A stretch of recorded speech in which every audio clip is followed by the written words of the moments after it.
Bon.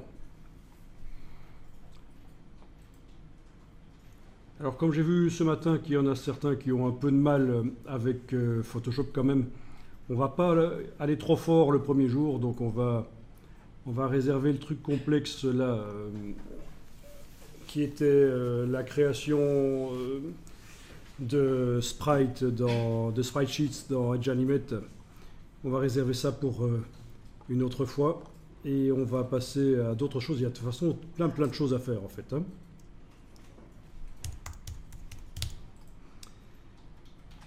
Donc vous voyez qu'au fur et à mesure j'ajoute des choses, hein. Alors, on va faire une petite icône là, hein, parce qu'on est tous en train de digérer, alors il faut pas y aller mollo.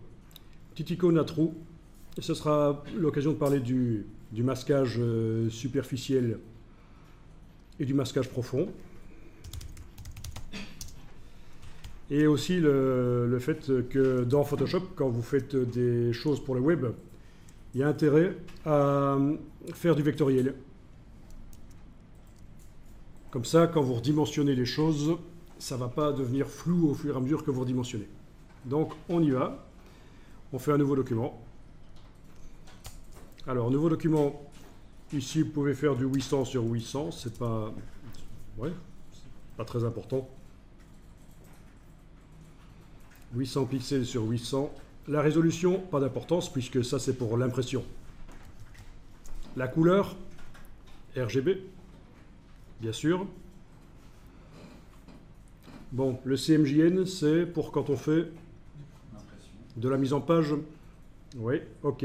Sauf que, attention, à notre époque, on fait tout en RVB. Si vous connaissez quelqu'un qui fait la mise en page dans InDesign, ça fait quand même 10 ans que Adobe préconise de faire en RVB.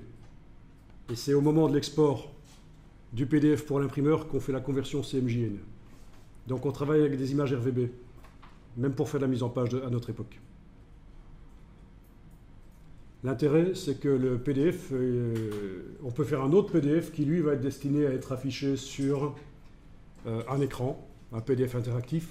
On peut aussi transformer le document InDesign en une application pour tablette, en un livre numérique, et tout ça, c'est affichage sur écran, et donc si on utilise des images RVB, celles qui sont imprimées chez l'imprimeur vont peut-être ternir, parce que le papier, ça ne permet pas d'imprimer des couleurs très vives.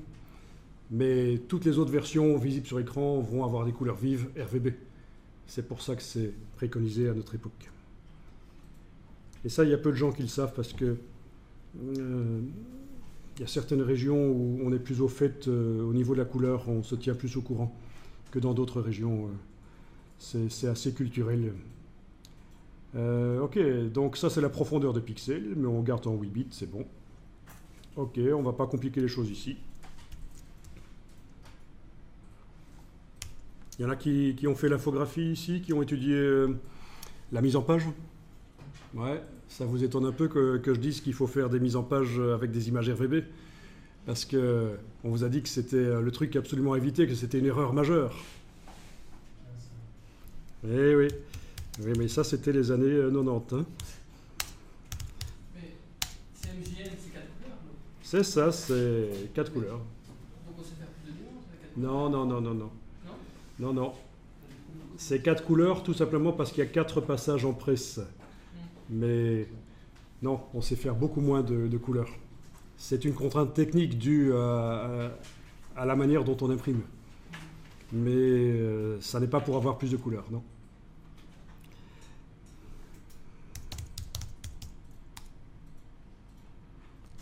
Bon, je vous montre juste un article à ce propos, hein.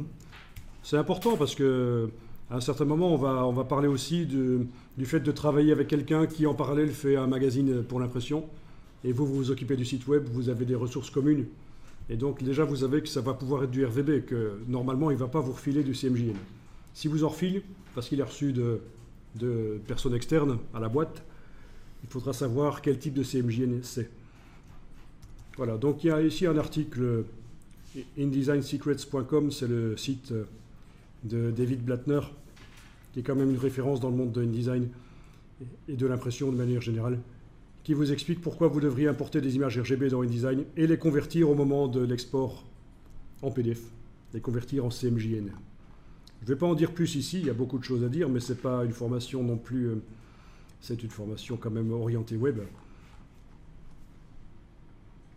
Mais bon, voilà, je voulais montrer qu'il y a des articles par des pontes de chez Adobe, des gens qui sont en contact avec les développeurs en permanence et qui expliquent pourquoi il faut imprimer en RVB. Enfin, imprimer en RVB. Faire les documents en RVB, mais on les imprime en CMJN, évidemment. C'est-à-dire faire la conversion CMJN le plus tard possible dans la chaîne graphique. Alors, vous avez votre document Photoshop qui est là.